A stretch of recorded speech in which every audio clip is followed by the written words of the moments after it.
Hello friends, એકમ number 14 જૈવિક અણુ બાયોમોલિક્યુલ્સ. તો ગયા લેક્ચરની અંદર આપણે પ્રોટીનના બંધારણ વિશેનો અભ્યાસ કર્યો હતો, બરોબર. તો પ્રોટીનના બંધારણની અંદર પ્રોટીનનો બંધારણીય ઘટક એમિનો એસિડ. તો એમિનો એસિડના સંયોજાવાથી પ્રોટીન બને છે, બરોબર. તો એમિનો એસિડ છે તો બે એમિનો એસિડ જ્યારે જોડાય ત્યારે એક એમિનો એસિડનો COOH સમૂહ બીજા એમિનો એસિડનો NH2 સમૂહ સાથે જ્યારે જોડાય ત્યારે પાણીનો અણુ દૂર કરે અને એમાઇડ CONH એમાઇડ સમૂહ દ્વારા બંધ બનાવે. તો એ બંધને શું કહેવામાં આવે છે? પેપ્ટાઇડ બંધ અથવા તો પેપ્ટાઇડ સાંકળ, બરાબર. તો આ જે બે એમિનો એસિડ એકબીજા સાથે પેપ્ટાઇડ બંધથી જોડાય તો બે એમિનો એસિડ જોડાવાથી એને કહેવાય ડાઈપેપ્ટાઇડ, પણ એની વચ્ચેનો જે બંધ છે એ એક જ છે. તો ત્રણ એમિનો એસિડ જ્યારે જોડાય પેપ્ટાઇડ બંધ દ્વારા તો ત્રણ એમિનો એસિડ છે પણ બંધ એ બંને વચ્ચે બે છે. ત્રણ એમિનો એસિડ છે, બંધ બે છે. તો ત્રણ એમિનો એસિડ જોડાવાથી બને ટ્રાઇપેપ્ટાઇડ, 4 માટે ટેટ્રાપેપ્ટાઇડ, 5 માટે પેન્ટાપેપ્ટાઇડ અને 10 કે તેથી વધુ સંખ્યામાં જો એમિનો એસિડ પેપ્ટાઇડ બંધ દ્વારા જોડાય તો એને કહેવાય પોલીપેપ્ટાઇડ, બરાબર. ત્યારબાદ આપણે શું જોયું હતું? પ્રોટીનના આકારના આધારે વર્ગીકરણ. તો એમાં બે પ્રોટીન જોયા, રેસામય પ્રોટીન અને ગોલીય પ્રોટીન.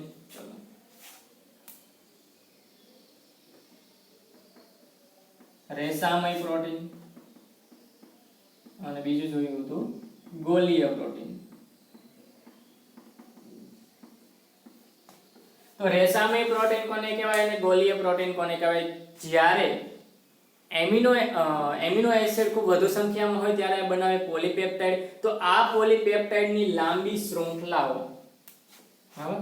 ચલો, આ પોલીપેપ્ટાઇડ છે એની લાંબી શૃંખલા છે, બીજું પોલીપેપ્ટાઇડની આ બીજી લાંબી શૃંખલા, ત્રીજી પોલીપેપ્ટાઇડની આ લાંબી શૃંખલા, બરાબર. ચોથા પોલીપેપ્ટાઇડની આ લાંબી શૃંખલા. તો જ્યારે આવી પોલીપેપ્ટાઇડની આ શૃંખલાઓ એકબીજાને સમાંતર રીતે ગોઠવાય ત્યારે તેમની વચ્ચે તેમનું જોડાણ જે છે એ હાઇડ્રોજન બંધ અથવા તો ડાઇસલ્ફાઇડ બંધ દ્વારા એકબીજા સાથે જોડાય છે, બરાબર. તો આ બંને જ્યારે જોડાય ત્યારે એમની વચ્ચે ડાઇસલ્ફાઇડ SS બંધ અને H બંધ દ્વારા એ બંને એકબીજા સાથે લાંબી શૃંખલાઓ જોડાયેલી હોય છે અને શું બનાવે છે? રેસામય પ્રોટીન બનાવે છે. ઓકે, ચલો. તો રેસામય પ્રોટીન છે એ પાણીની અંદર અદ્રાવ્ય છે. પાણીની અંદર રેસામય પ્રોટીન છે એ અદ્રાવ્ય છે, બરાબર. દાખલા તરીકે કેરેટીન જે શેમાં હોય છે? વાળ હોય, ઊન, રેશમ, બરાબર, વગેરેની અંદર હોય કેરેટીન. તો કેરેટીન છે એ વાળમાં કેરેટીન વધારે પ્રમાણમાં હોય છે, બરાબર. તો કેરેટીન છે એ રેસામય પ્રોટીન છે જે પાણીની અંદર અદ્રાવ્ય છે, બરાબર. જો દ્રાવ્ય હોત તો વાળ, રેશમ, ઊન બધું પાણીની અંદર ઓગળી જાય, પરંતુ તે પાણીમાં ઓગળતું નથી, બરાબર. તેથી રેસામય પ્રોટીન કેવા છે? અદ્રાવ્ય છે. ચલો, ગોલીય પ્રોટીન. તો ગોલીય પ્રોટીનમાં જ્યારે આ પોલીપેપ્ટાઇડ શૃંખલા છે એ અમુક નિશ્ચિત અંતરે ગોળાકાર સ્વરૂપમાં ફેરવાય, બરાબર. આવી રીતે પોલીપેપ્ટાઇડની આ લાંબી શૃંખલા છે તો એવી રીતે અમુક અંતરે વળી અને આમ ગોળાકાર સ્વરૂપમાં ફેરવાય તો એને કહેવાય ગોલીય પ્રોટીન. શું કહેવામાં આવે છે? ગોલીય પ્રોટીન. તો ગોલીય પ્રોટીન છે એ પાણીની અંદર દ્રાવ્ય છે. પાણીની અંદર ગોલીય પ્રોટીન જે છે એ દ્રાવ્ય છે. દાખલા તરીકે ઇન્સ્યુલિન, બરાબર. ઇન્સ્યુલિન છે તો એ પાણીની અંદર દ્રાવ્ય છે. તો હવે આજના લેક્ચરમાં આપણે આગળ વધીએ. પ્રોટીનના બંધારણ અને આકારના અભ્યાસ પરથી પ્રોટીનનું 4 અલગ અલગ સ્તરે એનું વર્ગીકરણ કરવામાં આવે છે, બરાબર. પ્રોટીનના બંધારણ અને એના આકારના અભ્યાસ પરથી જુદા જુદા 4 સ્તરોએ વર્ગીકરણ કરવામાં આવે છે. ચલો કયા કયા?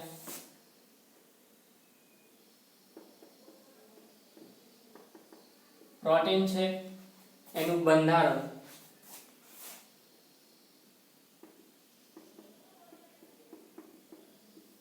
જુદા જુદા આકાર અને બંધારણના અભ્યાસ પરથી 4 પ્રકારે 4 સ્તરોમાં એનું વર્ગીકરણ કરવામાં આવે છે. પ્રાથમિક સ્તર, દ્વિતીયક સ્તર, તૃતીયક સ્તર અને ચતુર્થક સ્તર.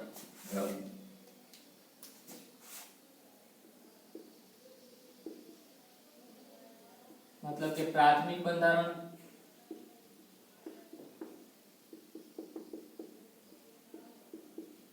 દ્વિતીયક બંધારણ,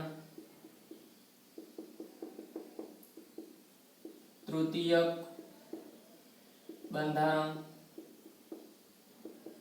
અને ચતુર્થક બંધારણ. બરાબર? તો આવી રીતે 4 અલગ અલગ સ્તરોમાં 4 અલગ અલગ સ્તરોની અંદર એનું બંધારણમાં વર્ગીકૃત કરવામાં આવે છે. પ્રાથમિક સ્તર, દ્વિતીયક સ્તર, તૃતીયક સ્તર અને ચતુર્થક સ્તર. મતલબ કે પ્રાથમિક બંધારણ, દ્વિતીયક બંધારણ, તૃતીયક બંધારણ અને ચતુર્થક બંધારણ. તો પ્રોટીનના જુદા જુદા આકાર અને બંધારણના અભ્યાસ પરથી 4 પ્રકારે વર્ગીકૃત કરવામાં આવે: પ્રાથમિક બંધારણ, દ્વિતીયક બંધારણ, તૃતીયક બંધારણ અને ચતુર્થક બંધારણ. તો હવે પોલીપેપ્ટાઇડની શૃંખલાઓ જ્યારે પ્રાથમિક બંધારણમાં હોય ત્યારે એનો આકાર સિમ્પલ હોય, બરાબર? સિમ્પલ આકાર દ્વારા, સિમ્પલ નિશ્ચિત એમિનો એસિડ દ્વારા ક્રમમાં ગોઠવાયેલ હોય. જ્યારે દ્વિતીયક બંધારણની અંદર થોડું જટિલ બંધારણ થતું જાય, એનું અમુક અંતરે નિશ્ચિત વળતી જાય, સર્પિલા આકારની થઈ જાય છે. તૃતીયક બંધારણ છે તો એનાથી પણ જટિલ છે અને ચતુર્થ બંધારણ એનાથી પણ વધારે જટિલ છે. મતલબ પ્રાથમિક બંધારણથી ચતુર્થ બંધારણ તરફ જતા ધીમે ધીમે કોમ્પ્લેક્સિટી એની અંદર જટિલતા વધતી જાય છે. બરાબર? પ્રાથમિક સ્તર છે કેવું છે? તો પ્રાથમિક સ્તર આવું સિમ્પલ સ્તર છે. બરાબર? પ્રોટીનનું પ્રાથમિક બંધારણ. બરાબર? જ્યારે દ્વિતીયક બંધારણ એનું છે તો એ સર્પિલા આકાર છે આવી રીતે. બરાબર? આ છે પ્રોટીનનું દ્વિતીયક બંધારણ. તો તૃતીયક બંધારણ કેવું છે? તૃતીયક બંધારણ છે દ્વિતીયક બંધારણ કરતા થોડું વધુ જટિલ. તો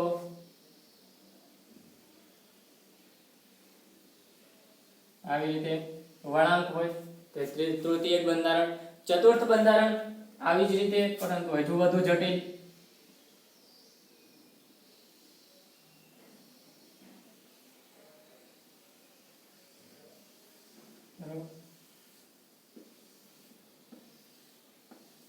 આવી રીતે તૃતીયક બંધારણ અને આ છે ચતુર્થક બંધારણ. તો પ્રાથમિક બંધારણ તો સાદું સિમ્પલ છે. દ્વિતીય બંધારણ સર્પિલ આકારનું, તૃતીય બંધારણ છે એનાથી વધુ જટિલ, દ્વિતીય બંધારણ એનાથી પાછું વળાંક લઈને ઉપર.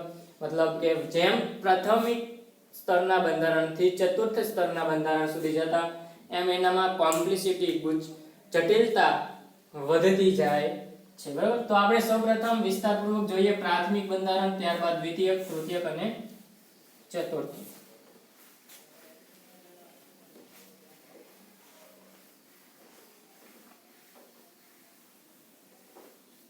ચલો, પ્રોટીનનું પ્રાથમિક બંધારણ.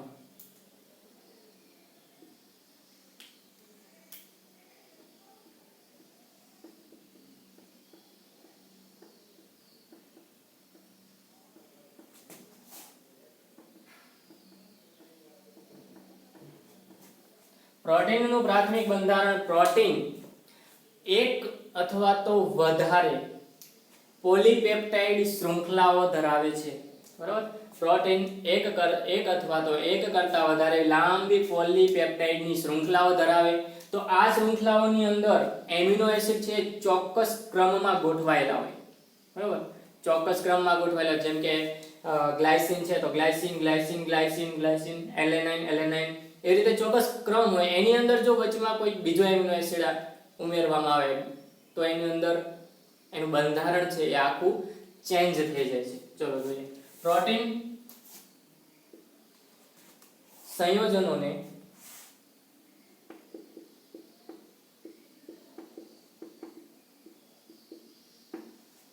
એક અથવા તો વધારે પોલીપેપ્ટાઇડ શાખા હોય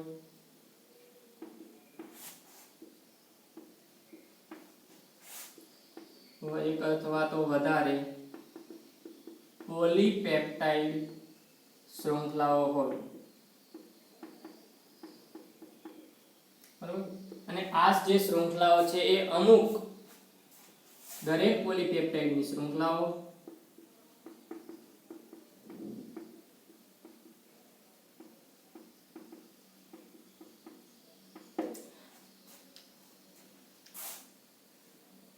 દરેક પોલીપેપ્ટાઇડની શૃંખલાઓમાં એમિનો એસિડ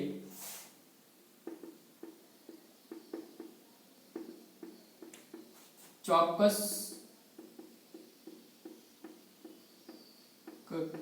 ક્રમમાં જોડાયેલા હોય, બરાબર. ચોક્કસ ક્રમની અંદર જોડાયેલા હોય છે અને આ ક્રમને પ્રોટીનનું પ્રાથમિક બંધારણ કહેવામાં આવે છે.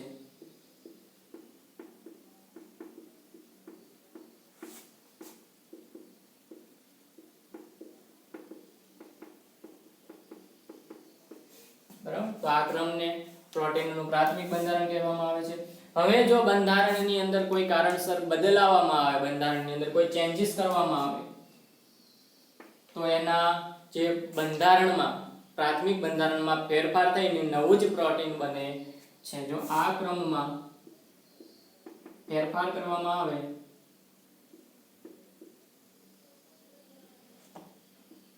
ફેરફાર થવો એટલે એમિનો એસિડના સંયોજનમાં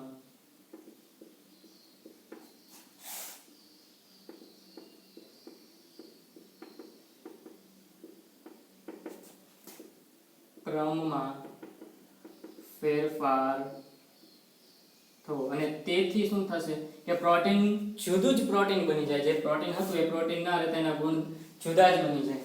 તેથી જુદું જ પ્રોટીન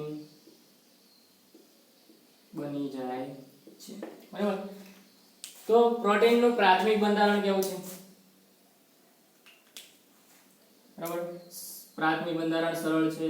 ચલો આવી રીતના આ દરેક છે amino acid amino acid amino acid amino acid એવી રીતે ચોક્કસ ક્રમમાં ગોઠવાયેલા હોય, બરાબર. દાખલા તરીકે ગ્લાયસિન છે તો આ ગ્લાયસિન ગ્લાયસિન ગ્લાયસિન ગ્લાયસિન. તો ગ્લાયસિનનો લાંબુ પોલીપેપ્ટાઇડની શૃંખલાઓ હોય તો એની અંદર, બરાબર, કોઈ એમિનો એસિડના ચોક્કસ ક્રમ વડે જોડાયેલા હોય અને આ ક્રમને પ્રાથમિક બંધારણ કહેવાય. તો glycine glycine glycine glycine glycine આ બધા જ એમિનો એસિડ છે ચોક્કસ ક્રમમાં ગોઠવાયેલા છે. એની અંદર જો કોઈ પણ ફેરફાર કરવામાં આવે, આ ગ્લાયસિન છે એની અંદર એલેનાઇન ઉમેરી દેવામાં આવે તો જે પ્રોટીન પહેલા જે પ્રોટીન હતું એ પ્રોટીન રહે નહીં, એનાથી જુદું જ પ્રોટીન બની જાય, બરાબર. તેથી શું બને છે, જુદું જ પ્રોટીન બની જાય છે. તેથી તેનો મૂળ જે ગુણ હતો એ ગુમાવી અને જુદું જ પ્રોટીન બની જાય છે, બરાબર. તો આ હતું પ્રાથમિક બંધારણ. તો પ્રોટીનનું પ્રાથમિક બંધારણ આવી રીતે સરળ શૃંખલા હોય છે, બરાબર. આ દરેક જે છે એ છે એમિનો એસિડ, બરાબર. તો પ્રાથમિક બંધારણમાં શું છે કે પ્રોટીન સંયોજનો એક અથવા તો વધારે પોલીપેપ્ટાઇડ શૃંખલાઓ હોય, બરાબર. દરેક શૃંખલાની અંદર એમિનો એસિડ ચોક્કસ ક્રમમાં ગોઠવાયેલા હોય. હવે જો ક્રમની અંદર કોઈ ફેરફાર કરવામાં આવે, માની લો ગ્લાયસિન ગ્લાયસિન ગ્લાયસિન ગ્લાયસિન છે તો એમાં વચમાંથી ગ્લાયસિન દૂર કરી અને એલેનાઇન જોડી દેવામાં આવે તો એ પ્રોટીન જે છે એ એના કરતા જુદું જ પ્રોટીન બની જાય છે. હવે નેક્સ્ટ જોઈએ દ્વિતીયક બંધારણ, બરાબર. દ્વિતીયક બંધારણ, બરાબર. પ્રોટીનનું દ્વિતીયક બંધારણ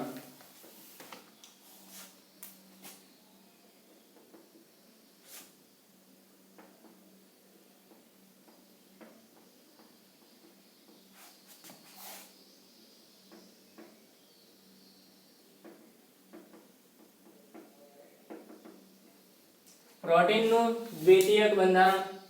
તો પ્રોટીનનું દ્વિતીયક બંધારણ એના બે આકારના કારણે એના બે પ્રકાર પડે છે. આલ્ફા સર્પિલ આકાર, બરાબર, આલ્ફા સર્પિલ આકાર અને બીટા પ્લેટેડ શીટ બંધારણ. બરાબર. ચલો પ્રોટીનના દ્વિતીયક બંધારણને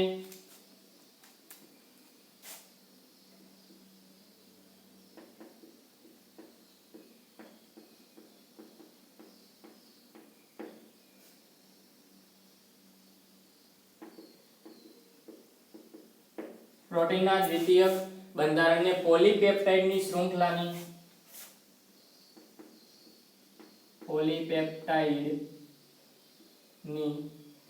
શૃંખલાની ગોઠવણી બે પ્રકારે થાય છે. કયા કયા બે પ્રકાર? આલ્ફા સર્પિલ અને બીટા પ્લેટેડ શીટ. બરાબર. આલ્ફા સર્પિલ બંધારણ અને બીટા પ્લેટેડ શીટ બંધારણ. તો આલ્ફા સર્પિલ બંધારણ છે તો એનો આકાર સર્પિલ આકાર છે. બરાબર, આવી રીતે સર્પિલ આકાર છે. જ્યારે બીટા પ્લેટેડ શીટ એટલે ગળી વળી ગયેલો જે પડદો હોય, બરાબર, કેવો પડદો? આવી રીતના ગળી વળી ગયેલો જે પડદો હોય એ પ્રકારે એનું આકાર હોય છે. તો આપણે જોઈએ વિસ્તારપૂર્વક. જો આ આલ્ફા સર્પિલ બંધારણ અને બીટા પ્લેટેડ બંધારણ એની અંદર જોડાણ હોય એ કેવું જોડાણ હોય? તો CO અને NH HN બંને દ્વારા હાઇડ્રોજન બંધ દ્વારા આ આલ્ફા સર્પિલ અને બીટા પ્લેટિસેડના જે વળાંક હોય તો એ હાઇડ્રોજન બંધથી જોડાયેલા હોય છે. તો આ બંધારણ છે દ્વિતીયક બંધારણની અંદર પેપ્ટાઇડ બંધ જે બને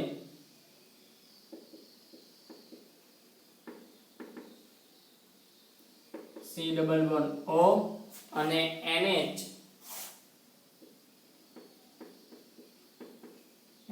સમૂહ જે હોય તો એ H બંધના કારણે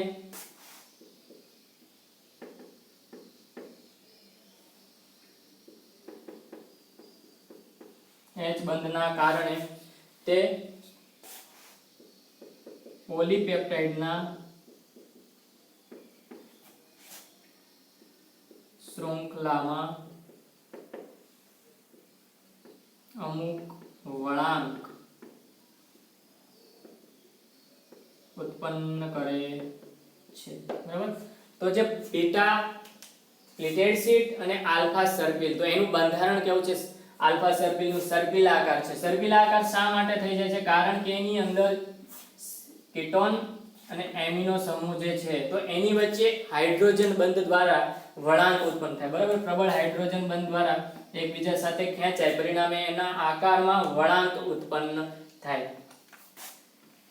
તો જે બંધારણ છે દ્વિતીયક બંધારણ એ સર્પિલ આકારનું છે અને બીટા પ્લેટેડ છે એટલે ગળી વળી ગયેલા પડદા જેવું છે. તો એનું કારણ શું? હાઇડ્રોજન બંધ C++O અને NH2 સાથેના હાઇડ્રોજન બંધને કારણે, બરાબર, NH સમૂહના હાઇડ્રોજન બંધના કારણે પોલીપેપ્ટાઇડની શૃંખલામાં વળાંક ઉત્પન્ન થાય. ચલો જોઈએ આલ્ફા સર્પિલ બંધારણ.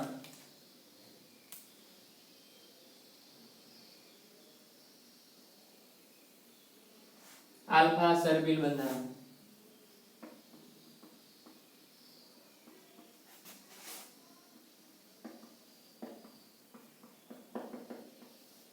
આલ્ફા સર્પિલ બંધારણ છે એ સર્પિલ આકારનું છે. બરાબર, હેલિક્સ આકારનું સર્પિલ આકારનું બંધારણ ધરાવે છે. ચલો કેવી રીતે?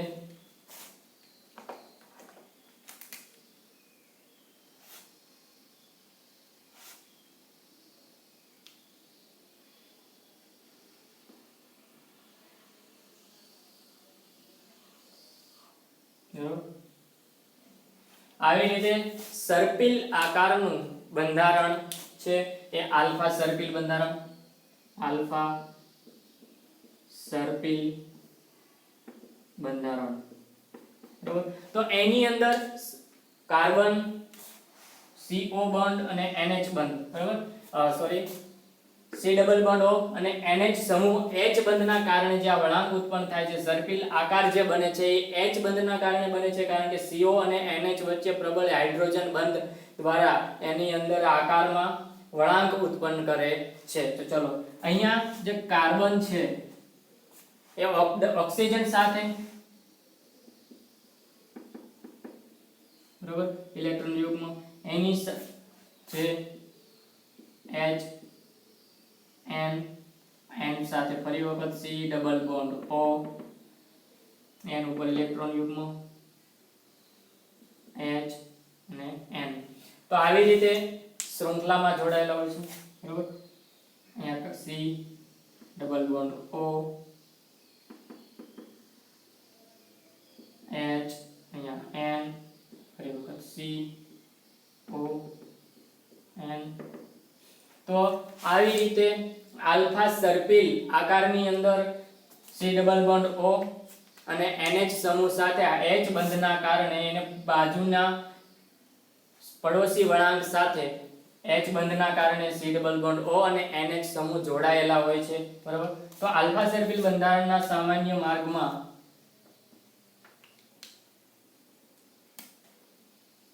આલ્ફા સર્પિલ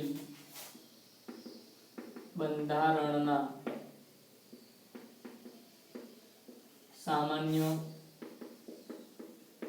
માર્ગમાં જ્યારે શક્ય તેટલા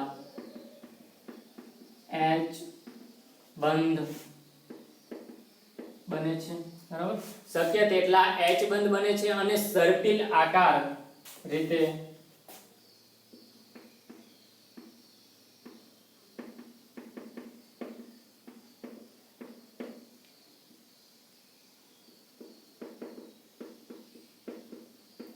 સર્પિલ આકારે જે શૃંખલા છે એ વળાંક લે છે. આથી દરેક એમિનો એસિડના NH સમૂહ દરેક એમિનો એસિડના NH સમૂહ H દ્વારા બરાબર H દ્વારા C ડબલ બોન્ડ O સાથે બંધ બનાવે છે બરાબર. તો કેવી રીતે બંધ બનાવે છે કે C ડબલ બોન્ડ O એની સાથે હાઇડ્રોજન એની સાથે N ફરી વખત એ પાડોશી C સાથે જોડાય અને ફરી ડબલ બોન્ડ O H અને N. તો આવી રીતે સર્પિલ આકારે ધારણ કરે છે. તો કાર્બન છે તો ફરી વખત એની પાસે શું આવશે N ફરી વખત આવી રીતે નીચે જતા H એની સાથે C ડબલ બોન્ડ O. તો એવી રીતે સર્પિલ આકાર ધારણ કરે છે બરાબર. હવે જોઈએ બીટા પ્લીટેડ શીટ બંધારણ જે છે એ ગળી વળી ગયેલા પડદા જેવું બંધારણ ધરાવે છે બરાબર.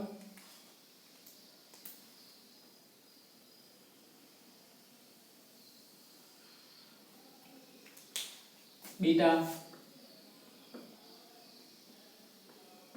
પ્લીટેડ શીટ બંધારણ બીટા પ્લીટેડ શીટ બંધારણ છે એક ગળી વળી ગયેલા પડદા જેવું બંધારણ છે. બીટા પ્લીટેડ શીટ બંધારણ ની અંદર બધી જ પેપ્ટાઇડ શાખા મહત્તમ વિસ્તાર સુધી ખેંચાયેલી હોય બરાબર. એકબીજાની બાજુમાં ગોઠવેલી હોય અને એકબીજા સાથે ખૂબ જ ખેંચાયેલી હોય છે.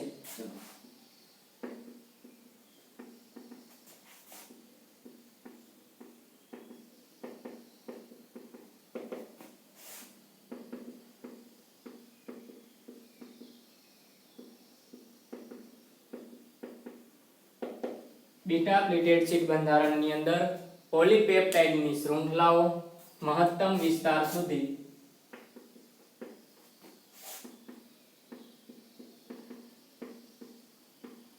ખેંચાયેલી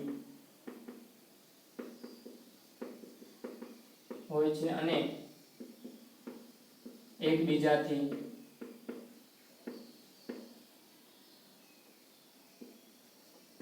નજીક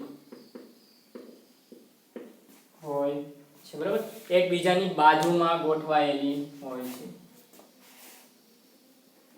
એકબીજાથી બાજુમાં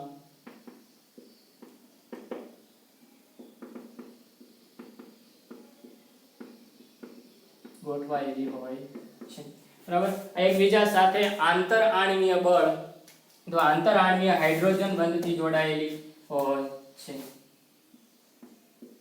જે એકબીજા સાથે આંતર આણ્વીય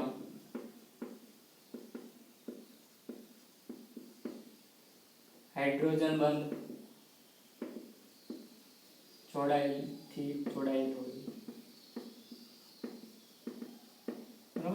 આંતરઆણ્વીય હાઇડ્રોજન બંધ દ્વારા દરેક પોલીપેપ્ટાઇડની શૃંખલાઓ એકબીજા સાથે જોડાયેલી હોય છે અને તે ગળી વળી ગયેલા પડદા જેવી રચના ધરાવે છે.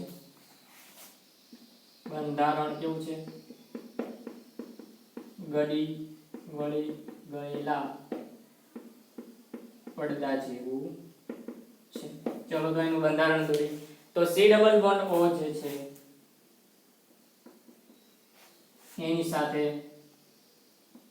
હાઇડ્રોજન બંધ, બરાબર, એની સાથે N C, એની સાથે CH, ફરી વખત N, કાર્બન સાથે RCH, C સાથે N, H,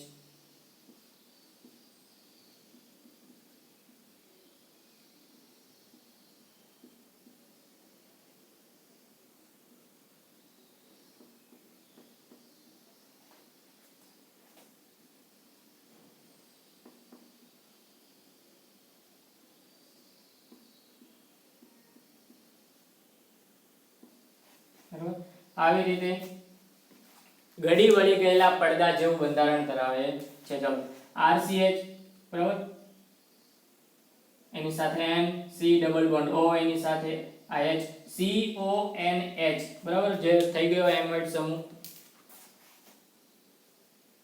જે પેપ્ટાઇડ બંધ છે. તો આ પેપ્ટાઇડ બંધ CONH, બરાબર, CONH. તો આ રીતે દરેક એમિનો એસિડની પેપ્ટાઇડ શૃંખલાઓ છે આ CONH દ્વારા એકબીજા સાથે જોડાય અને આ ગળી વળી ગયેલા પડદા જેવું બંધારણ ધરાવે છે. ચલો ફરી વખત જોઈ લઈએ. પ્રોટીનનું બંધારણ પ્રાથમિક બંધારણ, દ્વિતીયક, તૃતીયક અને ચતુર્થક બંધારણ, એમ ચાર પ્રકારે એના બંધારણને વહેંચવામાં આવે છે. કે પ્રોટીનનું પ્રાથમિક બંધારણ છે એ સિમ્પલ છે. પ્રોટીન સંયોજનો એક અથવા તો વધારે પોલીપેપ્ટાઇડની શૃંખલાઓ હોય, બરાબર. પ્રોટીન સંયોજનોમાં એક અથવા તો વધારે પોલીપેપ્ટાઇડની શૃંખલાઓ હોય તો દરેક પોલીપેપ્ટાઇડની શૃંખલામાં ચોક્કસ એમિનો એસિડ છે એ ક્રમમાં ગોઠવાયેલો. જો ક્રમમાં ફેરફાર થાય તો એના બંધારણની અંદર ફેરફાર થાય છે. દાખલા તરીકે ગ્લાયસીન છે તો એમાં વચમાં એલેનાઇન એમિનો સમૂહ જોડી દઈએ તો એના બંધારણમાં ફેરફાર થઈ જશે. હવે પ્રોટીનનું દ્વિતીયક બંધારણ જે છે એની અંદર આલ્ફા સર્પિલ બંધારણ અને બીટા પ્લિટેડ શીટ બંધારણ, બે પ્રકારના બંધારણ છે, બરાબર. તો આલ્ફા સર્પિલ બંધારણનો આકાર કેવો છે? સર્પિલ આકારનો છે.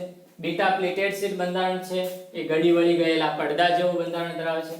આલ્ફા સર્પિલ બંધારણમાં C ડબલ બોન્ડ O સાથે H દ્વારા એના પાડોશી, એના બાજુના વળાંકની સાથે હાઇડ્રોજન બંધ દ્વારા જોડાયેલો હોય છે, બરાબર. C double bond O HN થઈ ગયું, COHN, એમાઇડ બંધ, બરાબર. એમાઇડ સમૂહ દ્વારા પેપ્ટાઇડ બંધ કઈ રીતે હોય? C ડબલ બોન્ડ O એની સાથે હાઇડ્રોજન દ્વારા એના પડોશી વળાંક સાથે, બરાબર, એના સામેના વળાંક સાથે HN સાથે હાઇડ્રોજન બંધ બનાવે છે. તો પછી C ફરી વખત એની બાજુના N સાથે, તો એ ફરી વખત N જે ક્રમ હતો એવી રીતે જોડાઈને સર્પિલ બંધારણ બનાવે છે. તો પ્લેટેડ શીટમાં CONH, RCH એની સાથે C સાથે N, C double bond O એની સાથે HN, તો આવી રીતે CONH દ્વારા અહીંયા પણ CONH દ્વારા આકાર એનો સર્પિલ આકાર, જ્યારે બીટા પ્લેટેડ શીટમાં તે ગળી વળી ગયેલો આકાર પ્રમાણેનું બંધારણ જોવા મળે છે, બરાબર. તો હવે જોઈએ તૃતીયક બંધારણ. તો તૃતીયક બંધારણ છે તો એ પોલીપેપ્ટાઇડની જે શૃંખલા છે એ એકંદરે વધુ વળાંક દર્શાવે છે. દ્વિતીયક બંધારણ છે સર્પિલ આકારનું છે. સર્પિલ આકાર છે, ફરી પાછું વળીને ફરી પાછું સર્પિલ આકાર થાય, ફરી વળાંક લે, તો એવી રીતે તૃતીયક બંધારણ જે છે એ દ્વિતીયક બંધારણ કરતાં પણ વધુ જટિલ બની જાય છે. ચલો તો અહીંયા ઇરેજ કરું છું.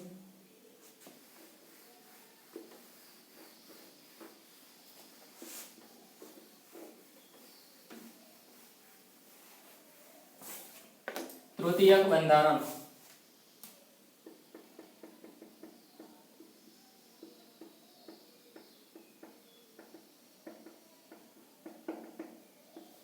તૃતીયક બંધારણ કેવું છે કે તૃતીયક બંધારણ જે છે એ પોલીપેપ્ટાઇડ શૃંખલાનું એકંદરે વળાંક અને દર્શાવે અને તેથી દ્વિતીયક બંધારણ કરતાં પણ વધુ જટિલ બંધારણ છે.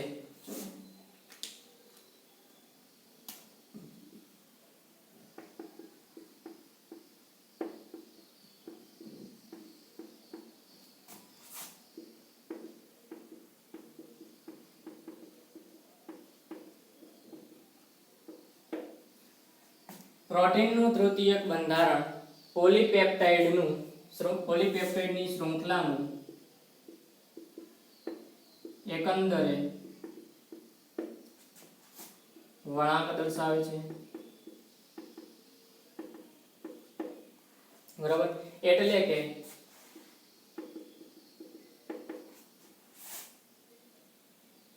દ્વિતીયક બંધારણનું ફરીથી વળવું. બરાબર, દ્વિતીયક બંધારણ જે છે સર્પિલ આકાર એમ ફરી વખત જો વળી જાય તો એ બંધારણ કેવું બની જાય છે? તૃતીયક બંધારણ બની જાય છે. બરાબર, તો એના મુખ્ય બે આકાર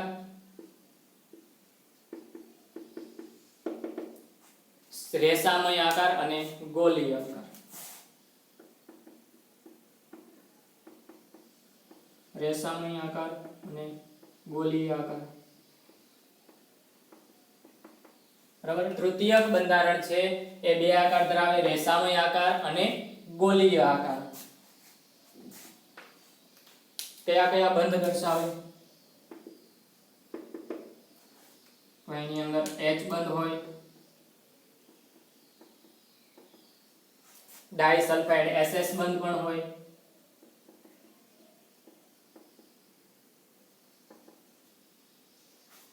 ત્યારબાદ વાન ડર વાલ્સ આકર્ષણ બળ હોય,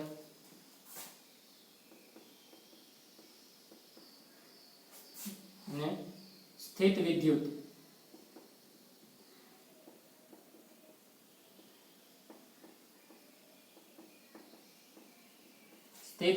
આકર્ષણ બળ પણ ધરાવે છે. દ્વિતીયક અને તૃતીયક બંધારણો જે આ બળ છે હાઇડ્રોજન બંધ, ડાઈસલ્ફાઇડ બંધ, વાન ડર વાલ્સ આકર્ષણ અને સ્થિત વિદ્યુત આકર્ષણ બળ, તો આ તેને વધુ સ્થાયી બનાવે છે. બરાબર, તો એ દ્વિતીયક અને તૃતીયક બંધારણને વધુ સ્થાયી બનાવે છે. બરાબર, ચલો બંધારણ પણ દોરી નાખીએ. તૃતીયક બંધારણ કેવું હોય છે? સર્પિલ આકાર,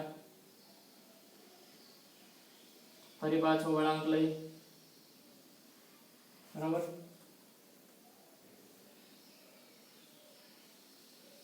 આવી રીતે તૃતીયક બંધારણ આવી રચના ધરાવે છે. ચલો હવે જોઈએ પ્રોટીનનું ચતુર્થક બંધારણ.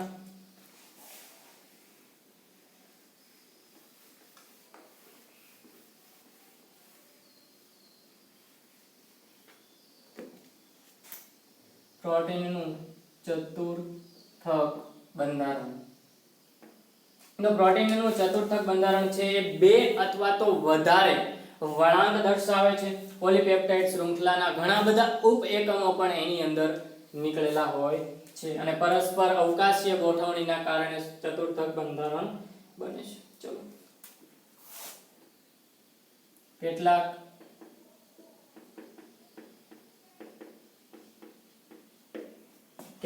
પ્રોટીનના સંયોજનોમાં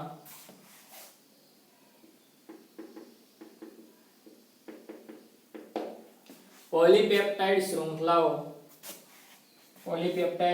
શૃંખલાઓ ખૂબ વધારે વળાંક દર્શાવે.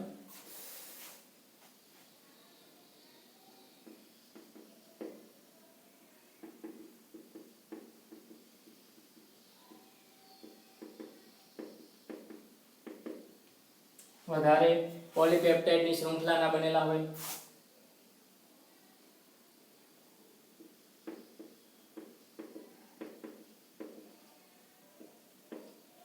અને ખૂબ જટિલ હોય. બરાબર. અને આ ઉપરાંત ઉપ એકમો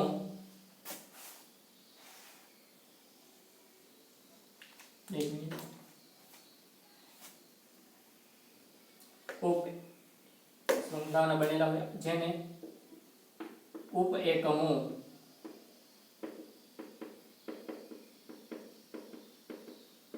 કહેવાય છે.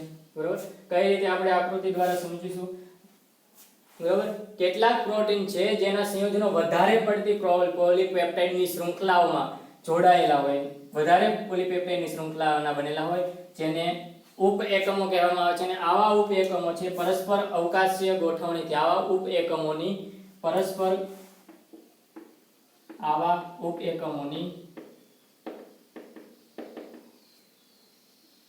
પરસ્પર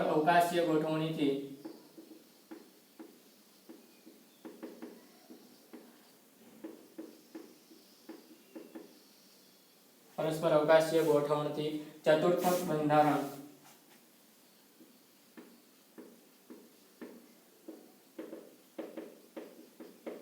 બને છે. ચલો, ચતુર્થક બંધારણ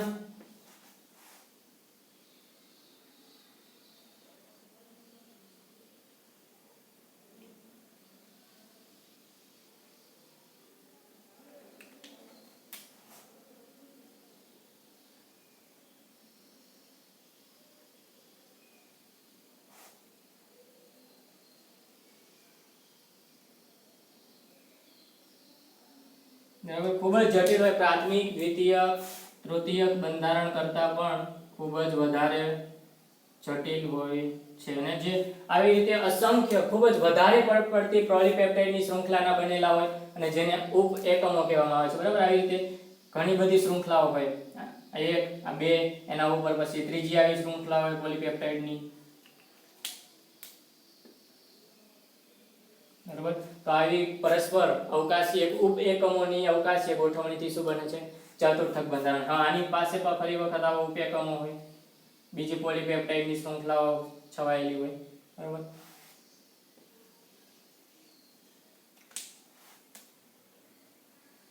તો આવી અનેક પોલીપેપ્ટાઇડના શૃંખલાના ઉપ એકમોથી શું બને છે?